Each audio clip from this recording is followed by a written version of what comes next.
$4 miliard që thot Edi Rama janë bekim janë një mashtrim, $4 miliard. Jo, po t'jap një shifër tjetër, $4 miliard pastrohen në Shqipëri në 3 muaj. $4 miliard. Me letë Edi Ramës, parat pista, janë gjithë okulla që po vënë Tiranë, të gjitha bosh. E çmimi i banesave din shumë mirë se jetojnë në Tiranë, ku ka shkuar. I fjalën për vit Tiranës ka shkuar 2.500 euro. I ke mbështetën Milano, i ke mbështetën Barcelonë, i ke mbështetën Londër, sepse po pastrohet para.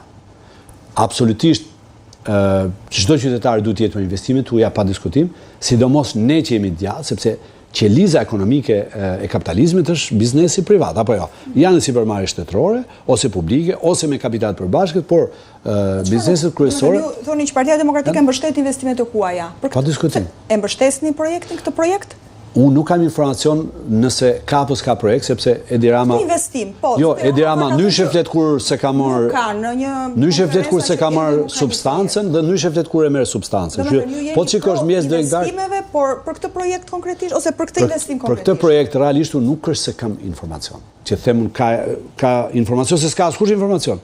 Edi Rama thot, her ka projekt, e s'ka projekt. Unë e lidh me çështjen e pronësisë të tokës. Dhe kjo protest lindi nga tërheqja barbare e një qytetari, nga bandit, nga kriminal, na kujtoi skemat me tërheqjen e skleverëve para 2-3 shekush, apo jo. Ktu lindi, pra kjo ishte shkëndia. Nuk e di çështjen e pronësisë, se si është aty. Por nëse është i pronësi që është shitur, ose është bler, ose është pronë shteti dhe është bërë një marrëveshje me investitorët, kushdo që t'jenë ata. Dhe brenda ligjeve shqiptare? Jo, nëse gjithçka është e lishme, patjetër që janë për investimet tuaja. As nuk diskutoj fare. Flas personalisht. Personalisht, unë kam ju kaftuar si Aleksandër Biberaj. Unë flas si Aleksandër Biberaj, mbështes çdo investim të huaj në përputhje me gjithë legjizlacionin shqiptar dhe me transparencë. Pa cenur pronësinë askujt. Qofse ata zotërit që realizojnë investime, kanë ardhur, kanë diskutuar me pronarët, janë bërë marrëveshje të shitblerjes pronës, tokës e tjerë, sepse prona është e shejtë. Dhe djatha pronën, familjen, besimin ke Zoti, i ka kolonat kryesore të filozofisë vetë politike. Mirë, zoti Biberaj, pse Partia Demokratike, dhe këtu e kam fjalën për kryetarin e saj, në nisje të kësaj proteste nuk ka qenë kaq mbështetës dhe protestuese? Që ta mbyll argumentin e parë, se ndërkohë që po bëni pyetje, po kujtoja çështën e investimit tuaja direkte. Unë edhe nga pozicioni i profesorit universitar jam marrë me investimet e huaja direkte. Investimet e huaja direkte për qeverisjen e Edi Ramës nga 2013 janë zero. Zero. Nuk ka asnjë investim të huaj. Kështu që të gjitha janë mashtrime. Deri tash, se çfarë do bëj Vaki edhe me ishullin e Sazanit dhe me zonën fjalë, le ta shohim. Por, nëse ka pas një qeverisje më anti-investimet tuaja, është qeverisja e Edi Ramës. Unë nuk di sot një statistikë që mu me tregon... Nuk i ka pranuar jo, nuk, sepse i ka investimet e grupeve mafioze, grupe kriminale, po që koshti të gjitha këto PPP të famshme, të gjitha koncesionet i kanë shqiptarët. Por të veshur me emra tjerë në guaskat e parajsës fiskale. Nuk ka as investim serioz. Unë nuk di. Nëse ka investim serioz, do t'isha shumë i lumtur. Nuk di. As në ndërtim, as në infrastrukturë, as në shërbime, nuk di se këtu ka ardhur në investitor. Sepse investimet e huaja direkte dhe në teori dhe në praktik zhvillojnë vendin, sillin teknologji të reja, punësojnë stafin lokal dhe patjetër mbushin buxhetin e shtetit, arkën e shtetit se paguajnë tatime, taksa, akciza doganore. Nuk di se ka investime.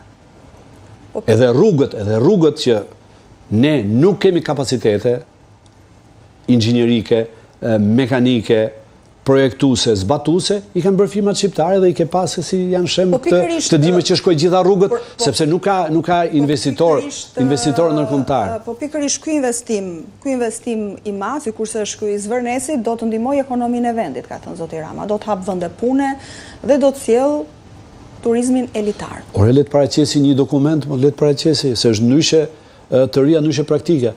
Ai nuk është kryeminist për të na treguar rëndësinë. Më falë, nuk është për të na treguar rëndësinë e zhvillimit ekonomik, se është ignorant.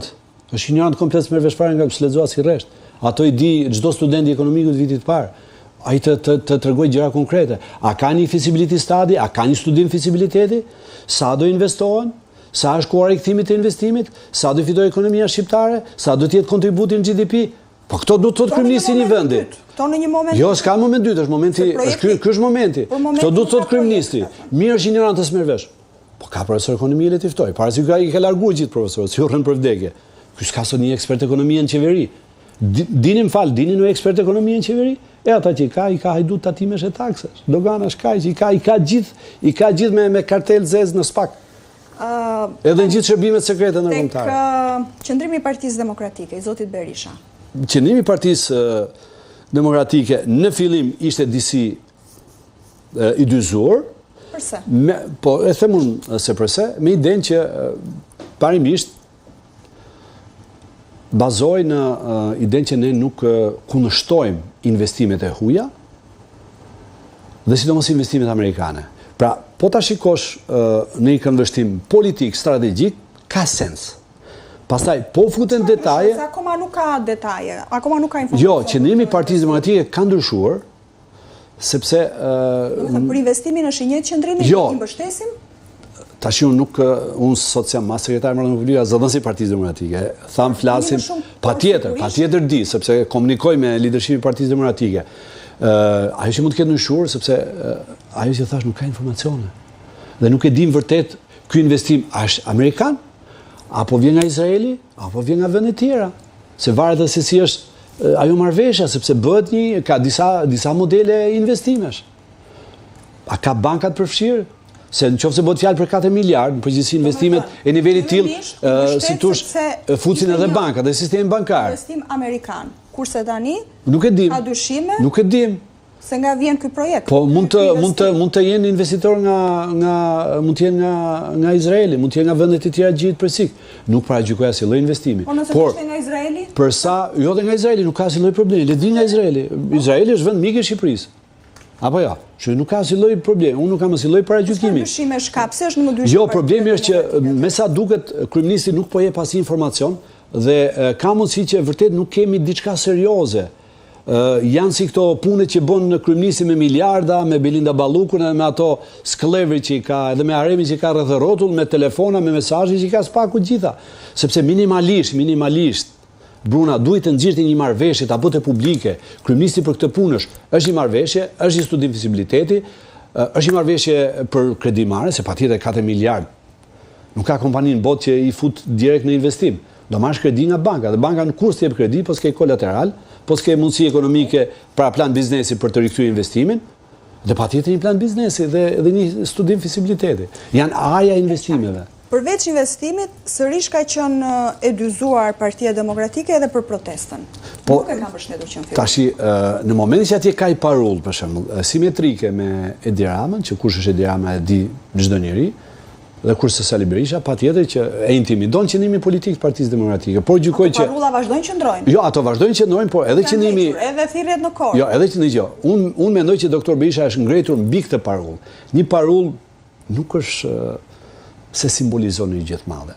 Unë e thash është drejt e tyre. Dhe doktor Berisha i ka porositur struktura që merr një pjesë protestë. Është krejt normale. Bashkëbicëlimi që ka pasur ditën e diel me qytetarët, është dhënë kjo porosi. Të shkojnë si qytetarë. Nuk kemi asnjë lloj organizimi politik për shkuar në protestë. Dhe siç e thamë edhe në fillim të emisionit, nuk keni parë një politikan që flet. Ka politikanë sa dush janë në protestë. Por nuk flasin dhe është krejt normale.